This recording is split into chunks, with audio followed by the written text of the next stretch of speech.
Yes, so everybody, good evening. Tomorrow, government Telangana intermediate public ఎగ్జామినేషన్లో భాగంగా మరియు ఎంసెట్ ఎగ్జామ్ స్టార్ట్ కాబోతున్నాయి. అదే ఎంసెట్ ఎగ్జామ్స్ సంబంధించిన చాప్టర్ వైజ్ మ్యాథమెటిక్స్లో వెయిటేజ్ పరంగా ఫస్ట్ వీడియోలో first year 1A 1B weightage తెలియజేయడం జరిగింది. అందులో మెయిన్ చాప్టర్స్ కూడా మనం ఐడెంటిఫై చేయడం జరిగింది. మ్యాక్సిమం మనకు 40 క్వశ్చన్స్ జూనియర్స్ నుంచి 40 క్వశ్చన్స్ సీనియర్స్ నుంచి రావడం జరుగుతుంది. ఈచ్ వన్ క్వశ్చన్కి 1 మార్క్ చొప్పున. అదేవిధంగా మనకి 80 మార్కులు 80 క్వశ్చన్లు అనేది మ్యాథమెటిక్స్ ఇంటర్మీడియట్లో ఉంటున్నాయి ఫస్ట్ ఇయర్ అండ్ సెకండ్ ఇయర్లో. మినిమం మనకు 60 మార్కులు వచ్చిన విధంగా 50,000 బిలో ర్యాంక్స్ రావడానికి ఎక్కువ ఛాన్సెస్ ఉంది. మనకు 10,000 బిలో ర్యాంక్ వస్తే ఇంజనీరింగ్ కాలేజీలో ఫ్రీ సీట్ రావడానికి ఎక్కువ ఛాన్సెస్ ఉన్నాయి.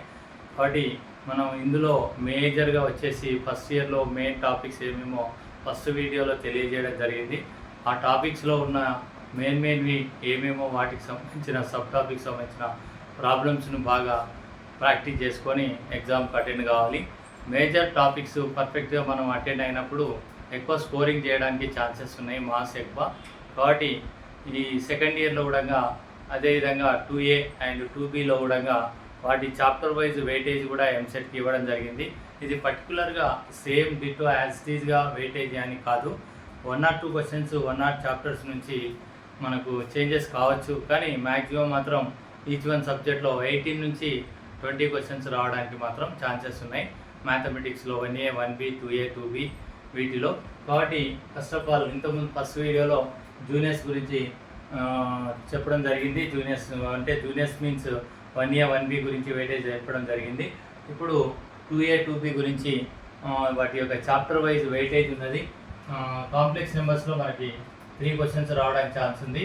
అదేవిధంగా డిమోరియస్ క్వశ్చన్లో 1 క్వశ్చన్, నెక్స్ట్ క్వాడ్రాటిక్ ఎక్స్ప్రెషన్స్లో 2 క్వశ్చన్స్, క్వాడ్రాటిక్ ఎక్స్ప్రెషన్స్లో 2 క్వశ్చన్స్ అండ్ థియరీ ఆఫ్ ఈక్వేషన్లో 1 క్వశ్చన్, P and Cలో 2 క్వశ్చన్, బైనామియల్ థియరంలోకి వెళ్ళి 2 క్వశ్చన్స్, పార్షియల్ ఫ్రాక్షన్స్లో 1 క్వశ్చన్, మెజర్స్ ఆఫ్ డిస్పర్షన్లో 2 క్వశ్చన్స్, ప్రాబబిలిటీలో 3 క్వశ్చన్స్, ర్యాండమ్ వేరియబుల్స్లో 1 క్వశ్చన్ రావడానికి ఛాన్సెస్ ఉన్నాయి.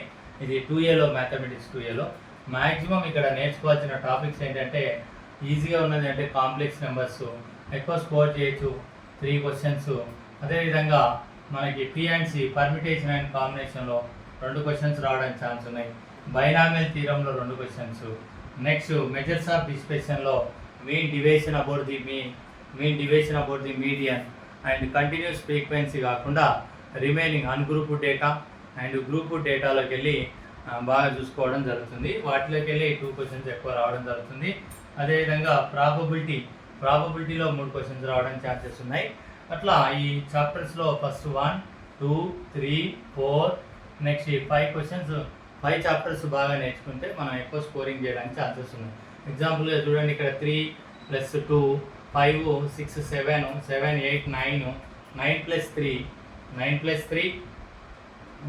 3 వచ్చేసి మనకి 12 క్వశ్చన్స్. ఈ 12 క్వశ్చన్స్ ఈజీగా మనం అటెంప్ట్ చేయడానికి ఛాన్సెస్ ఉన్నాయి. కాబట్టి ఈ 5 చాప్టర్స్ని బాగా మీరు 2Aలో ఫోకస్ చేసి చూసుకోండి, చదవండి. నెక్స్ట్ అదేవిధంగా 2Bలో వచ్చేసి ఎక్కువ స్కోరింగ్ చేసేది ఏంటంటే సర్కిల్స్, తర్వాత రెండో స్కోరింగ్ ఎక్కువ చేసేది ఏంటంటే ఇంటిగ్రేషన్స్, తర్వాత మనకి సిస్టమ్ ఆఫ్ సర్కిల్స్ ఈజీగానే ఉంటుంది 1 క్వశ్చన్, తర్వాత పారాబోలాలో 2 క్వశ్చన్స్ రావడానికి ఛాన్స్ ఉన్నాయి, తర్వాత డిఫరెన్షియల్ ఈక్వేషన్స్లో 3 క్వశ్చన్స్. ఈ చాప్టర్స్ నుంచి మనం ఎక్కువ ఫోకస్ అయితే మనకు ఆల్రెడీ డెఫినెట్ ఇంటిగ్రేషన్స్లో కూడా వెయిటేజ్ పరంగా 2 క్వశ్చన్స్ రావడానికి ఛాన్సెస్ ఉన్నాయి. కాబట్టి మ్యాక్సిమం ఇక్కడ మీరు 2Bలో నేర్చుకోవాల్సింది circles plus parabola, next integrations బాగా నేర్చుకుంటే సరిపోతుంది. ఇక్కడ 4 + 2 6 + 3 ఇక్కడ 9 మార్క్స్ అవుతున్నాయి. ఇక్కడ 9 మార్క్స్ 9 క్వశ్చన్స్, 9 క్వశ్చన్స్కి 9 మార్క్స్. ఇక్కడ 12 క్వశ్చన్స్కి 12 మార్క్స్. 12 + 9 వచ్చేసి 21 క్వశ్చన్స్ అవుతున్నాయి. ఇందులోకి వెళ్ళి 21 క్వశ్చన్స్ మనం ఈజీగా అటెంప్ట్ చేయొచ్చు. తర్వాత ఈ 21 క్వశ్చన్స్ పర్ఫెక్ట్ చేసిన తర్వాత ఇంతకుముందు 1Aలో 1Bలో కూడా చెప్పాను, ఒక చాప్టర్ మనకు 30 క్వశ్చన్స్ అక్కడ ఎక్కువ స్కోర్ చేసుకోవడానికి ఛాన్సెస్ ఉన్నాయి. మ్యాథ్స్ 1Aలో వచ్చేసి 15 క్వశ్చన్స్ ఈజీ చాప్టర్స్ ఉన్నాయి. అదేవిధంగా మ్యాథ్స్ 1Bలో కూడా 15 క్వశ్చన్స్ వరకు మనం ఈజీగా అటెంప్ట్ చేయొచ్చు క్వశ్చన్స్. కాబట్టి కొంచెం జాగ్రత్త చూసుకోవాలి అందులో.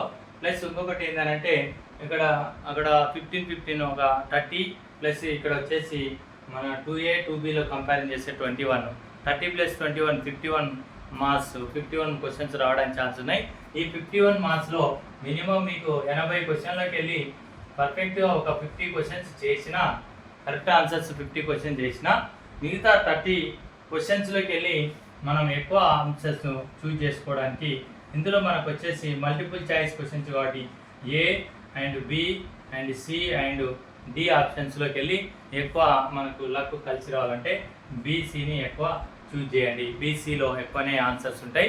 BCని మీరు ఎక్కువ చూజ్ చేసుకుంటే రిమైనింగ్ 30 క్వశ్చన్స్లో మనకి మినిమం ఒక 10 or 15 క్వశ్చన్స్, 10 క్వశ్చన్స్ రైట్ అయినా కానీ ఆటోమేటిక్గా మీరు ఇక్కడ 50 క్వశ్చన్స్ రైట్ చేస్తారు. ఇక్కడ 10 క్వశ్చన్స్ అటెంప్ట్ చేసిన 60 క్వశ్చన్స్ మీకు ఆల్రెడీ రైట్ ఆన్సర్స్ వస్తాయి. మ్యాథమెటిక్స్లో 60 క్వశ్చన్స్ వస్తే 50,000 బిలో 30,000 కూడా రావాల్సిన ఛాన్సెస్ ఉన్నాయి. కానీ ఫిజిక్స్ కెమిస్ట్రీలో కూడా మినిమం మీకు ఆల్రెడీ మనకి 80 క్వశ్చన్స్ ఉంటే అందులో ఒక 35 క్వశ్చన్స్ రావడానికి మీరు ట్రై చేయాలి. ట్రై చేస్తే మనకు 90 to 95 మధ్యలో మార్క్స్ రావడానికి ఛాన్సెస్ ఉన్నాయి. 90 to 95 మధ్యలో మార్క్స్ వస్తే మీకు 10,000 20,000 ర్యాంక్ రావడానికి ఎక్కువ పాసిబిలిటీ ఉంది. కాబట్టి మీకు అందరికీ ఎంసెట్ రాసే విద్యార్థులందరికీ తెలంగాణ తరఫున ఎవరైతే ఎంసెట్ ఎగ్జామ్ రాస్తున్నారో రేపటి నుంచి వాళ్ళందరికీ ఆల్ ది బెస్ట్. బాగా ఆలోచించి రాయండి. ఎక్కువ చూజ్ చేయడంలో మీరు BCని ఎక్కువ చూజ్ చేయండి. సార్ చెప్పారు కదా BCA రైట్ ఉంటాయని ఫస్టే ఎక్స్పెరిమెంట్ చేయొద్దు.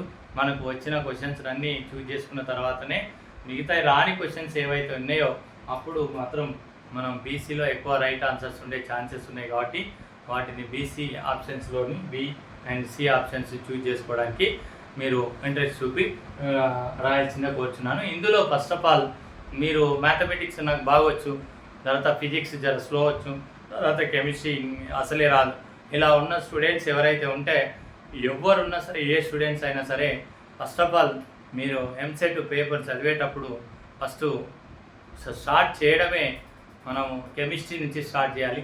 కెమిస్ట్రీ కంప్లీట్ అయిన తర్వాత కెమిస్ట్రీలో ఫస్ట్ ఒక 40 క్వశ్చన్లు ఉంటే అందులో నీకు ఒక 10 క్వశ్చన్స్ వచ్చినాయి. ఆ 10 క్వశ్చన్స్ అటెంప్ట్ అయిన తర్వాత నెక్స్ట్ మళ్ళీ ఫిజిక్స్ చూజ్ చేసుకొని ఫిజిక్స్లో ఒక 1 or 2 క్వశ్చన్స్ అందులో చేసిన తర్వాత నెక్స్ట్ ఆఫ్టర్ మ్యాథమెటిక్స్ చేయాలి. ఫస్ట్ పోగానే మ్యాథమెటిక్స్ చేసి తర్వాత ఫిజిక్స్ కెమిస్ట్రీ చేయడానికి టైం సరిపోదు. ఎందుకనంటే ఇప్పుడున్న సిచ్యువేషన్లో క్వశ్చన్స్ అనేది లాంగ్ ఉంటున్నాయి, ఆన్సర్స్ అనేది షార్ట్గానే ఉంటాయి. ABCDలో క్వశ్చన్స్ చదివే వరకే టైం వేస్ట్ అవుతూ ఉంటుంది. ఒక్కొక్క టైంలో మనం మ్యాథమెటిక్స్ మీద ఎక్కువ టైం స్పెండ్ చేసి ఫిజిక్స్ కెమిస్ట్రీకి వెళ్ళే వరకు టైం అయిపోవడం జరుగుతుంది. కాబట్టి ఆ టైం అయిపోయే లోపు మనం ఏం చేస్తున్నామంటే క్వశ్చన్ సరిగ్గా చదవకుండా ఏదో ఒక ఆప్షన్ని పెట్టి రావడం జరుగుతుంది. ఆ క్వశ్చన్లోనే సగం ఆన్సర్ ఉంటుంది. కాబట్టి దయచేసి ఆ క్వశ్చన్స్ చాలా బిగ్గెస్ట్ ఉంటాయి. కాబట్టి ఆ క్వశ్చన్స్ని మీరు పూర్తిగా చదవాలి అంటే ఫస్ట్ మీరు కెమిస్ట్రీ చూసిన తర్వాతనే ఫిజిక్స్ చేసిన తర్వాతనే మ్యాథమెటిక్స్ చేయాలి. మనకి ఏవైతే పర్ఫెక్ట్ ఆన్సర్సో అవి ఫస్ట్ అటెంప్ట్ చేసిన తర్వాతనే నేను చెప్పిన కోడ్ని ఫాలో కావాలి. BC అనే ఆప్షన్స్ B కావచ్చు, C కానీ ఈ ఆప్షన్స్ రైట్ కావడానికి ఎక్కువ ఛాన్సెస్ ఉంటాయి. కాబట్టి మీరు పర్ఫెక్ట్గా అన్ని ఫలానా ఆన్సర్ అనే అన్ని సబ్జెక్టులు మీరు కంప్లీట్గా ఒక 50-60% కంప్లీట్గా మీరు చేసిన తర్వాత ఇప్పుడు ఆప్షన్ ఏనా, బియా, సియా, డియా అనేటివి మీరు లక్గా చూజ్ చేసుకునేటప్పుడు ఎక్కువ B అనే C అనే ఆప్షన్స్ రైట్ కావడానికి ఛాన్సెస్ ఉన్నాయి. Thank you everybody.